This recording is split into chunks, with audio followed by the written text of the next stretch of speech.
Right now on Up with KREM, how the Delta variant is impacting mask requirements all across the country. And a major theater group in Seattle will now require more than just a ticket for entry.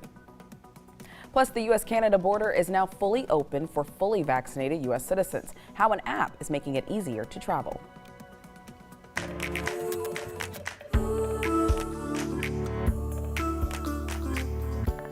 Up with KREM begins now. If only the cooler weather could stay. The National Weather Service of Spokane issuing an excessive heat watch for the upcoming weekend in the inland Northwest. Temperatures are expected to be in the upper 90s and above. And Jeremy rendered his forecast not too long ago and showed us triple digits. Woo. And my heart sunk. Like, I am not okay. I am not okay. I am not okay. But hey, we are enjoying the weather while it lasts this morning because it is nice and cool. It feels refreshing. Everyone just take a deep breath in. It is Monday. A welcome start to the work week. Yeah, it's nice and cool outside. Perfect day for like a morning jog or really anything outside. Well, good morning and thanks for joining us on Up with KREM. I'm Channing Curtis. Yeah, so glad to have you here with us. I'm Tim Fab. Let's get to the man of the hour, Jeremy Legoo, checking in on our weather forecast this morning. Good morning, Jeremy. Well, good morning. Good morning, everybody watching from back at home. And Tim and Channing are right. It is beautiful out right now, but don't shoot the messenger. Thank you. I'll appreciate that because later on this week, you're not going to like the forecast. You can see a little bit of low-hanging cloud cover early on this morning. Parts of the region, those clouds are sitting on the ground, and that is what we're calling fog. Well, that's what fog is. But anyway, places like Deer Park, zero visibility, near zero visibility out at the airport, and visibility dropping in parts of Spokane and the surrounding area. So just know if you're taking to the road early today, it is foggy. Sandpoint now down to a quarter-mile visibility. So it's all following yesterday's rain and that moisture and temperatures dropping overnight that allows them to, well, that moisture in the low levels of the atmosphere to condense and turn into that fog. Good news is air quality still sits at moderate. It's on the lower end of the scale. So open up the windows, let in some of this cool, foggy air, experience the morning you're going to want to because temperatures are on the rise and in a big way. 49 degrees in Moses Lake right now, 50 in Spokane, 46 in Coeur d'Alene, and 45 and foggy in Sandpoint. But as we move through the day, it's nothing but sunshine. All this fog burns off rather quick. Technically, it's not burning off, but we'll just call it that. As we move through the day, temperatures will be up in the low 80s. I think right around 81 is what we'll get here in Spokane. And that comes with plenty of sunshine. So today, cooler, nice, pleasant morning and sunny. But over the course of the next few days, we build back in some heat. And unfortunately, that weather pattern favors a little more smoke in the sky. So it's likely hazy and hot as we head into the end of the week, and there's that excessive heat watch in place Thursday through Sunday. I'll let you know why we're so confident we get hot coming up in just a bit, but for now, don't shoot the messenger. Thanks. It is time for your morning rush. More news in less time. Search efforts continue for a missing boy from Fruitland, Idaho. They are continuing this morning.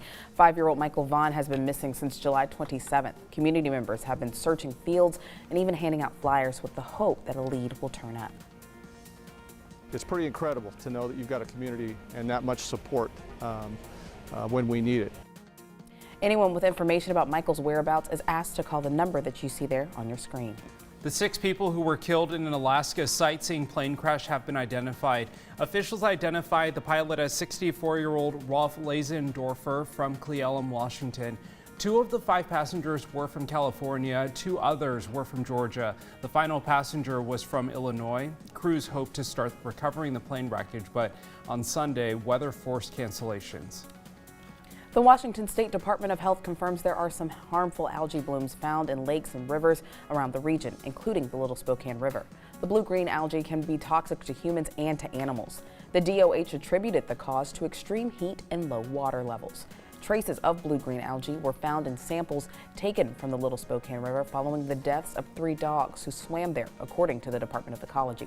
Health officials and scientists are recommending that people take extra precautions when it comes to swimming in natural bodies of water. Hundreds of people joined the Spokane Bone Shakers Car Club Friday night in honor of Jacoby Ford. The 22-year-old was killed on July 31st in downtown Spokane. A shooting there, and Ford's family and friends were joined by motorcyclists, classic cars, and other drivers to honor his life. They drove down Division and along some of Ford's favorite spots, including Shadle Park High School, where he was a decorated track and field athlete. Last night, 2 house fires broke out in Pullman's College Hill area. Fire crews say the initial fire started at one house before winds carried embers to another.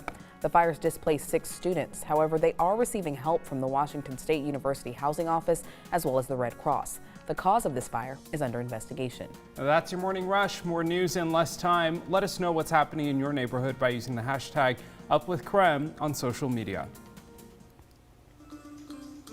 Non-essential travel into the U.S. from Canada and Mexico is still restricted until at least August 21st. Now, even though the border is open, it's not as simple, though, as just driving across. Here's what you'll need to know before you make a trip north. On Monday, August 9th at 12:01 Eastern, so Sunday night out west, Americans can finally cross the border into Canada. But there's a catch, a handful actually. 1, you have to be fully vaccinated 14 days before crossing the border. 2, you can't go if you have any COVID-19 symptoms. 3, you have to bring your vaccine card or a picture of it and submit it ahead of time through the ArriveCAN app or online through ArriveCAN. 4, you need a negative COVID test result taken within 72 hours of crossing the border. Even with that, some people will be randomly tested upon entry. 5, you don't need to quarantine once you get there, but you must submit a quarantine plan and be prepared to isolate if the Border Patrol orders you to do so. If they do and you don't, you'll be fined $5,000 every day you're there. 6, you still need a valid passport or an enhanced driver's license, same as pre-pandemic. And what about the kids? Well, 12 and up, they need to be fully vaccinated.